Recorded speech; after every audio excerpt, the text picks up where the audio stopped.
Hi everyone, राजनीतिक परंपराओं की हम बात कर रहे थे। पिछले वीडियो में हमने नकारात्मक स्वतंत्रता और सकारात्मक स्वतंत्रता के बारे में भी जान लिया था।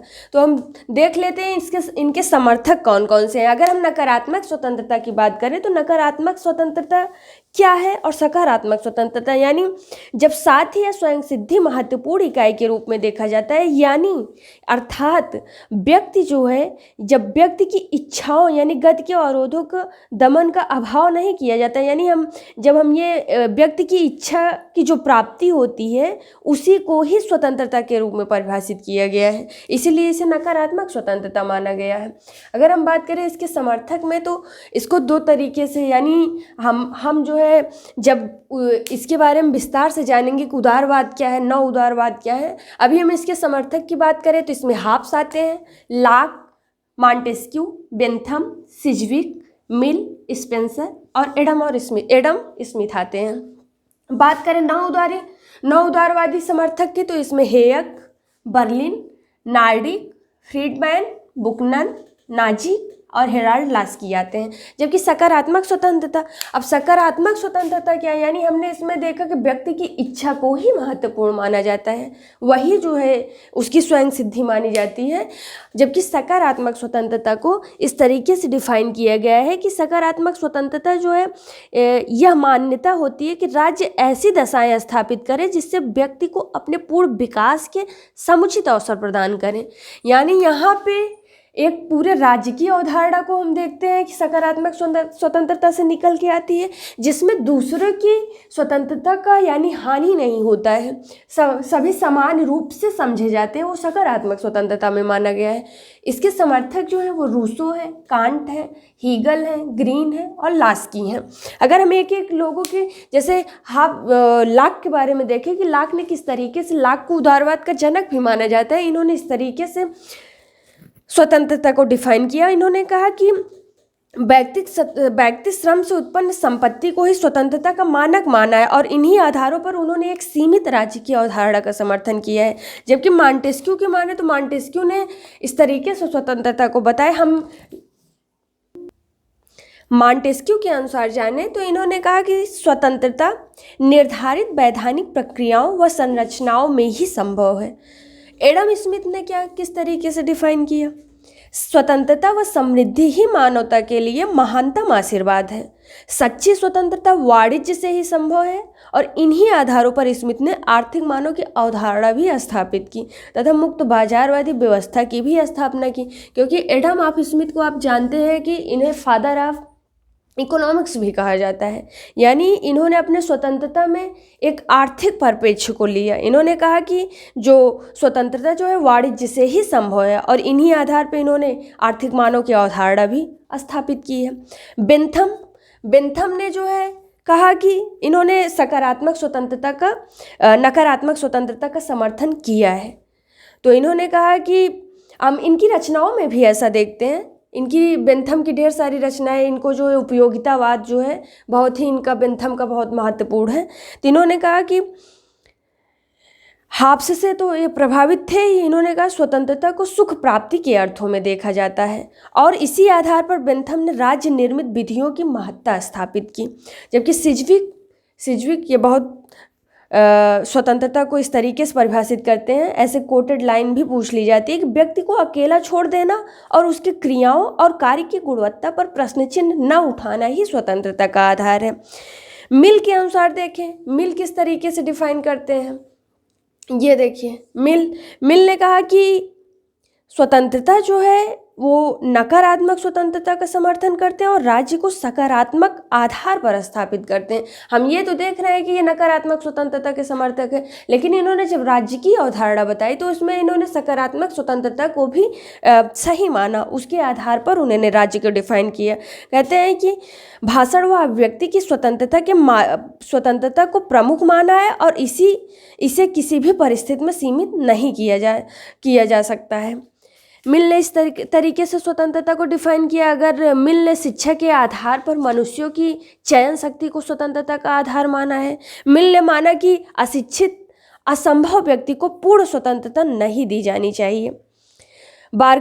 ऐसे ही पूछ लिया जाता है, बार्कर ने जेएस मिल को इस तरीके से कहा कि बार्कर ने खोखली स्वतंत्रता का जनक माना है जेएस मिल को, जबकि बेपर जो है मिल को कहते हैं कि ये अनुच्छिक लोकतंत्रवादी है। नकारात्मक स्वतंत्रता का समर्थन करने के साथ साथ मिल ने छद्म सिद्धांत के आधार पर भी राज्य के सकारात्मक कार्यों का समर्थन किया है। मिल के अनुसार देखें तो उन्होंने ये भी कहा कि यदि किसी व्यक्ति की स्वतंत्रता से किसी अन्य व्यक्ति की स्वतंत्रता को क्षति या हानि होती है तो ऐसी दशा में राज्य का हस्तक्षेप जो है वह उपयुक्त होगा। इस तरीके से उन्होंने नकारात्मक स्वतंत्रता को डिफाइन किया। डार्विन को भी हम देखते हैं, उन्होंने उत्तरजीविता का सिद्धांत दिया और स्वतंत्रता का समर्थन किया, नकारात्मक स्वतंत्रता का। तो इसमें अगर हम इन सारे राजनीतिकों को देखें तो इनका ये स्वतंत्रता के रूप में जो कोटेड लाइनें हैं वो तो महत्वपूर्ण है, लेकिन आप इनके स्वतंत्रता की परिभाषाओं से आसानी से समझ पा रहे हैं कि किस तरीके से स्वतंत्रता की अवधारणा, यानी एक स्वतंत्रता की अवधारणा आई और धीरे धीरे एक कल्याणकारी राज्य के लिए स्वतंत्रता को स्थापित किया गया कि ये एक निश्चित सीमाओं में, यानी दूसरों की क्षति या हानि ना हो, वो हमारी स्वतंत्रता है, स्वच्छंदता नहीं दी गई है। जैसे बर्लिन ने अपनी पुस्तक द कॉन्सेप्ट ऑन लिबर्टी में बताया, मिलर ने सोशल जस्टिस में बताया, नाजिक ने एनार्की स्टेट एंड यूटोपिया में बताया, जबकि हेयक की बात करें तो उन्होंने a road to serfdom, construction to liberty, law legislation and liberty, mirage of social justice, चार ऐसे अपनी पुस्तकें लिखी जिसमें इन्होंने डिफाइन करने का प्रयास किया कि स्वतंत्रता किस प्रकार से धारण हुई है नकारात्मक स्वतंत्रता में। हेराल्ड लास्की की बात करें तो इन्होंने authority in modern state, liberty in the modern state, दो तरीके से बताया, authority in the modern state में भी और लिबर्टी इन मॉडर्न स्टेट में।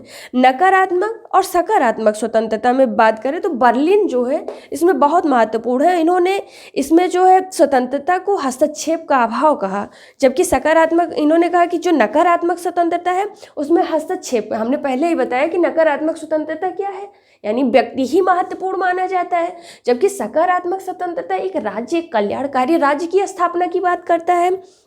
यानी जो इस तरीके से बर्लिन के ये बहुत महत्वपूर्ण है कि इन्होंने एक अंतर बताया। तो ये पूछा जाता है कि नकारात्मक और सकारात्मक स्वतंत्रता में अंतर किस विचारक ने किया है, तो बर्लिन ने स्पष्ट करके कहा है कि नकारात्मक स्वतंत्रता उसमें हस्तक्षेपों का अभाव होता है, जबकि सकारात्मक स्वतंत्रता वह है जब व्यक्ति स्वायत्त हो जाता है। ये भी पूछा जाता है किस विचारक ने स्वतंत्रता तथा स्वाधीनता को समानार्थी माना है, यानी इन्होंने स्वतंत्रता और स्वाधीनता को समानार्थी माना है, वो है हेयक। हेयक बहुत ही महत्वपूर्ण है, इनकी हम पुस्तकों के बारे में भी जानेंगे। इनकी सकारात्मक स्वतंत्रता में मैकफर्सन बहुत ही इम्पॉर्टेंट है। इनकी जो कुछ प्रमुख रचनाएं हैं जैसे real world of democracy, political theory of passive individualism, democratic theory essays in retrieval. अगर हम हर्बर्ट मार्क्यूज की बात करें तो इनकी भी कुछ महत्वपूर्ण रचनाएं हैं, यानी हम इनकी रचनाओं को इस परिप्रेक्ष्य से बताने की कोशिश कर रहे हैं कि जो इनकी रचनाएं हैं उसमें इन्होंने सकारात्मकता को डिफाइन किया है कि सकारात्मक स्वतंत्रता है क्या, किस तरीके से इसकी अवधारणा है या किस तरीके से इन्होंने इसको ये समाज को प्रभावित किया और आज वर्तमान समय में बहुत ही प्रासंगिक है सकारात्मक स्वतंत्रता। आज पूरे समाज में आप नई नई घटनाओं को देखते हुए आते हैं कि जहाँ स्वतंत्रता नहीं मिली रहती है, लिंग के आधार पर भेदभाव रहता है, रूप के आधार पर भेदभाव रहता है, उनके रंग के आधार पर भेदभाव रहता है, तो आज समाज में ये सारी बुराइयां नष्ट हो रही, वो सकारात्मक स्वतंत्रता का ही आधार माना जाता है। अगर हर्बर्ट मार्क्यूज की बात करें तो इनकी जो कुछ प्रमुख पुस्तकें हैं, one dimension man, eros and civilisation, studies in critical philosophy, और एक बहुत ही महत्वपूर्ण है एंगल्स को हम पढ़ते हैं।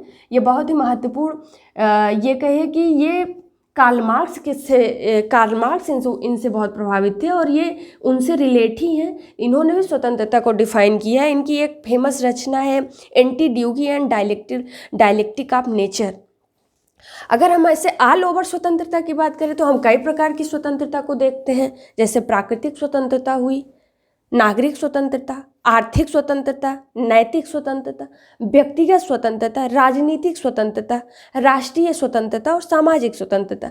यानी अब हम जब प्राकृतिक स्वतंत्रता की बात करते हैं तो मनुष्य की अपनी इच्छा अनुसार कार्य करने की स्वतंत्रता होती है। व्यक्तिगत स्वतंत्रता का तात्पर्य है कि व्यक्ति के कार्यों को किसी भी प्रकार से कोई प्रतिबंध नहीं होना चाहिए। हम इसको और भी विस्तार से चीज़ों को देखेंगे, बस इतना समझते हुए चलते हैं। नागरिक स्वतंत्रता की बात करते हैं तो इसका उद्देश्य होता है कि व्यक्ति को समान अवसर व समान अधिकार प्रदान किया जाए। राजनीतिक स्वतंत्रता, हम लास्की के बारे में जानते हैं, यानी मतदान का अधिकार हो, निर्वाचित होने का अधिकार हो, सरकार के कार्यों की आलोचना का अधिकार हो, सार्वजनिक पद कार्य करने का। आर्थिक की बात करें तो आर्थिक में भी लास्की बहुत ही इम्पॉर्टेंट है। इन्होंने कहा कि आर्थिक स्वतंत्रता का अभिप्राय यह है कि प्रत्येक व्यक्ति को अपनी जीविका कमाने की समुचित सुरक्षा और सुविधा प्राप्त हो।